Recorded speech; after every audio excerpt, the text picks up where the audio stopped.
Hello and welcome to Scatterbrook Farm. My name is Eddie and this is my vlog.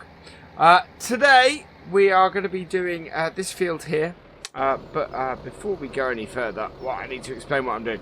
So we are going to, this is quite a big field. This is the biggest field we have. But it's also a fairly odd shape. So what we're going to be doing is we're going to be splitting it around about here-ish.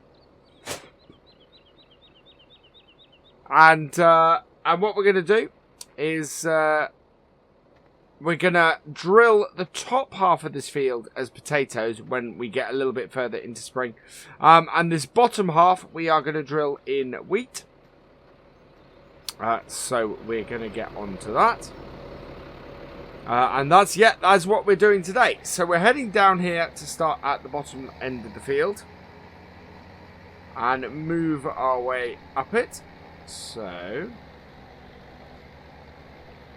down by the edge there. Oh, is that a duck? I'm not sure what that is down there. Yeah.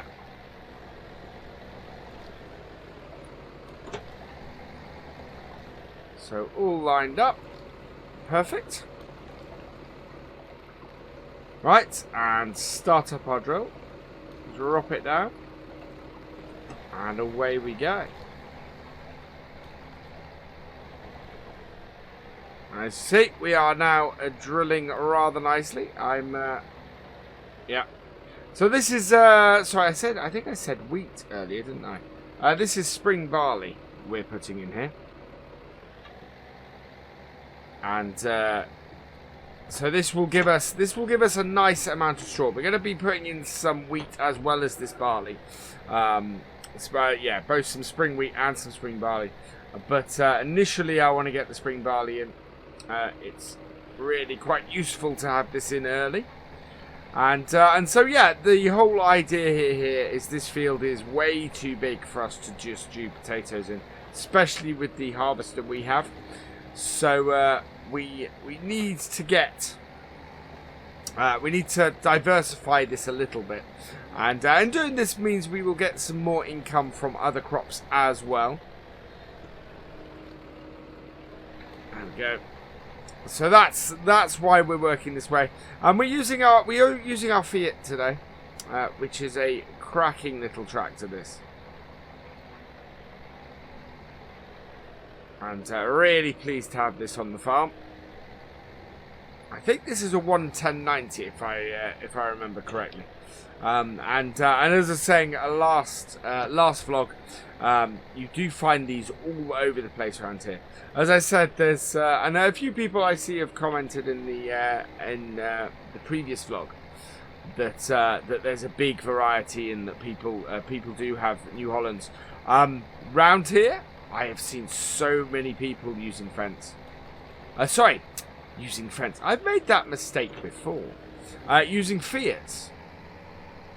Now, Fiat seem to be a very popular brand of tractor in these parts, and yes, so they're one of those tractors that's sort of ubiquitous in the area, and so they're easy to get hold of as well, which is why I think this farm came with this, is because, you know, it is a tractor that is easy to get hold of. The previous owner, therefore, you know, would go for that kind of thing. He certainly went for JD after this.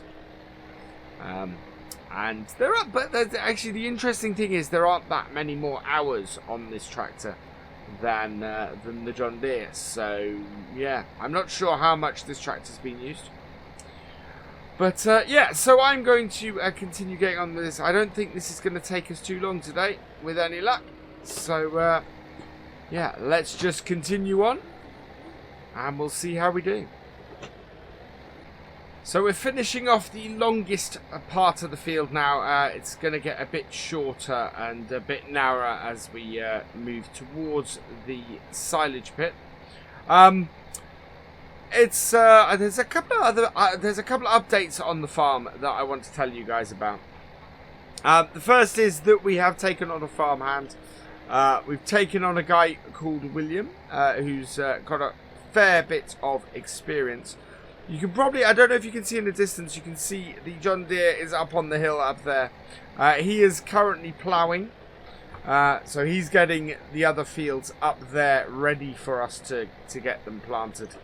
While we do this, we're at a stage now where we need to sort of get working with various bits.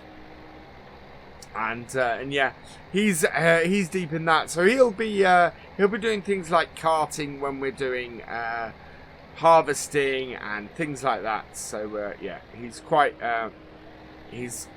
useful like that. And I should think most of the year we will have him here doing stuff. We have a lot to do. Ballincraig is one of those farms where we were all right for most of the year, where we could run it most of the year as just me, because we didn't have a huge arable focus, and because and even when we did, what we had was we still had pretty small fields. We still were using. We were still running on a pretty small acreage for all of our fields. Here, the fields are much bigger, and of course, we do have we have no focus on grass work at all. Seeing as we're running a pig farm, so we don't need any grass to feed the pigs. What we do need is everything else. So it's a much heavier focus on arable farming here. And so it's going to take more than just me to get this to run this farm. So there's a cottage that we own as part of the farm just across the road, and he has taken up residence there. We've part of his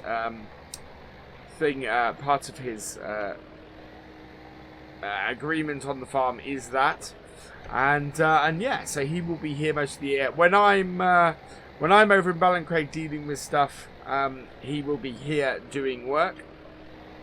I don't think he's going to make any vlogs, to be honest, but he is going to be making sure that things stay nice and shipshape around here, and that everything's good. And of course, it helps to have somebody close by for when I'm not here, because I am, it's half an hour or so away between here and Ballincraig, and I don't want to be. I'm in a position where it's good to have somebody around to make sure that everything's all well and good. So we'll see how that goes. I'm not in a position where I'm looking to move from Ballincraig, I should say. We're not in that way yet, but we are. But I do need to make sure that I have a set of eyes and somebody about most of the time. I haven't quite decided what to do with the farmhouse here yet. It is in a position where we could actually rent it out and get a little bit more income from that. Might get somebody who would, quite like to live on a farm. The only trouble is it being a pig farm, we might not get so many takers. But hey ho, we will see what happens.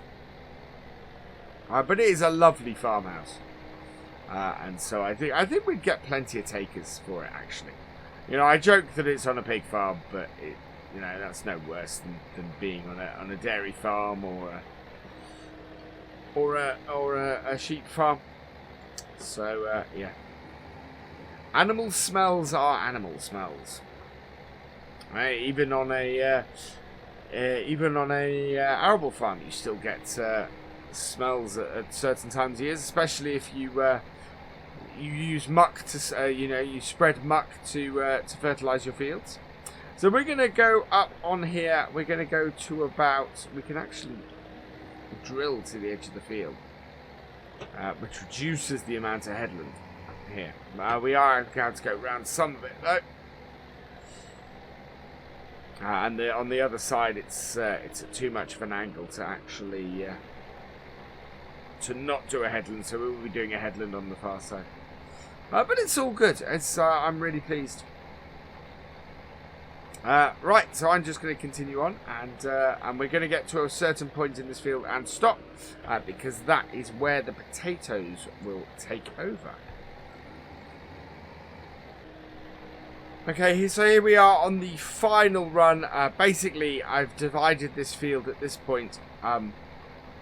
So we're up to the edge of the... Well, we're not up to the edge of the silage pit. We are up to the edge of the wall. What this means is that this corner here, we should be able to get the potatoes right up to the edge. Not worry about the hole having to leave a big hole at that corner. What we do need to do is we're going to have to go around the edges here. Get a headland in around here, as you can see where we've pulled up early. Where it's just much less flat here. We're unable to go right up to the end. And then we have the same on the headland up here. So we'll get that done too. And this is promising. This is a good amount of spring barley we should get out of here. Right, and then last bit. We're going to go up here and get this, and that should do us. That should mean that we are fully planted with this spring barley, which is fantastic news. I think that's good enough. Yeah, you can see it wasn't a straight line along the edge here. It gets a little bit straighter at the end, and we're able to go up to the edge there. But yeah, here it isn't. So as I said, the top end of this field is all gonna be it's all going to be potatoes, and we'll probably start getting those planted very soon. I think what we'll probably get William doing is doing some planting up there. He's still going up there on the 6810. And I am I'm done for this job for the day, so I'm pretty pleased with that.